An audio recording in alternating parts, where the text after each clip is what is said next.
Hello everyone, আজকে তো বিকেল বিকেল করে ঝটপট রেডি হয়ে নিয়েছিলাম আর যাবো এখন একটা জায়গায়। তো কোথায় যাচ্ছি চলো তোমাদের সঙ্গে সবটাই শেয়ার করব। এখন আপাতত একটা বান্ধবীর বাড়িতে যাচ্ছি, ওখানে গিয়ে তোমাদের জানাচ্ছি আমরা কোথায় যাচ্ছি। আমরা যাব আজকে আমাদের বান্ধবীর বিয়ের গিফট কিনতে। আর গিফট কিনতে যাওয়ার জন্য আমরা তো রেডি হয়ে সবাই মিলে চলে যাচ্ছি। অনেকে এখন এখানে নেই, কিন্তু 6জন আমরা গেছিলাম। আর আমরা যেখানে যাব সেখানে তো এরকম মস্তি হবে না, এটা তো বলারই কথা না। আমরা দোকানে গেছিলাম, কিন্তু সেখান থেকে আমাদের কারখানায় পাঠিয়েছিল, কারণ ওখানে সমস্ত জিনিস থাকে। কি রাস্তাঘাট কি বাড়ি, এদের তো সবসময় এরকম চলতেই থাকে। আর আমাদের সঙ্গে কিন্তু আমাদের ব্রাইডও গেছিলো। আর গিয়ে তো আমরা অনেক রকম গিফট দেখছিলাম, তো কি দেবো করে আমাদের কিছু সেরকম পছন্দই হচ্ছিল না। প্রায় 4-5টা দোকান ঘোরাঘুরি করার পরে, অনেক কিছু জিনিস দেখার পরে আমাদের সামনে যেহেতু প্রচুর অপশান ছিল, ওই জন্য আমরা বুঝতে পারছিলাম না কোনটা নেব। আর যেটা পছন্দ হচ্ছিলো তো সেটা থেকে কোনো একটা খুঁত বেরিয়ে যাচ্ছিলো। তো যাই হোক, তারপরে তো একটা ফাইনালি পছন্দ করা হলো। আর সবসময় শেষ মুহূর্তে এরা আমাকেই ক্যাশিয়ার করে দেয়, জানি না কেন। তো তারপরে দোকানদার তো আমাকে দিয়ে বিলটাও লিখিয়ে নিল, নিজে লেখেনি, আমাকে বলে দিচ্ছিল, আমি সেই মতো করে বিলটা লিখছিলাম।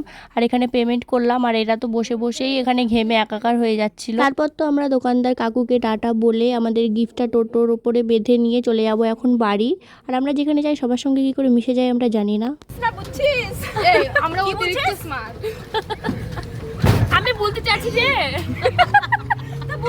আমি ভালো বলছি না,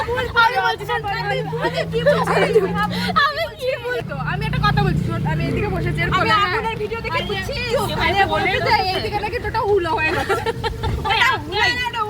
আগুন এরকম কথা বলে না, অনেক যাই হোক, অনেক মজা করতে করতে আমরা সোজা চলে এসেছি আমার বান্ধবীর শ্বশুর বাড়িতে। আর এখানে তো এসে দেখলাম ঘরের কাজটা চলছিল, আর ঘরটা কিছুদিন আগে কমপ্লিট হয়েছে। তো দেখতে তো অনেকটাই সুন্দর লাগছিল, অনেকটা সুন্দর হয়েওছে। আর এখানে আজকে আসার কারণ সব ঘরের জিনিসপত্র এখানে আজকেই সেটিং করা হচ্ছে।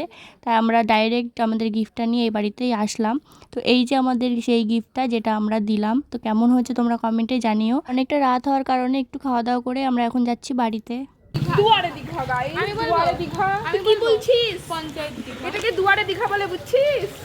দেখ এদিকে দেখ, তুই আমরা দেখা থাকে। ভাষাটা কাদের কাদের ভালো লাগলো জানিও। আর এরকম ভিডিও আরও অনেক আসতে চলেছে, কারণ আর 2 দিন পরেই বিয়ে। তো আজকের ভিডিওটা এই অবধিই রাখছি, টাটা।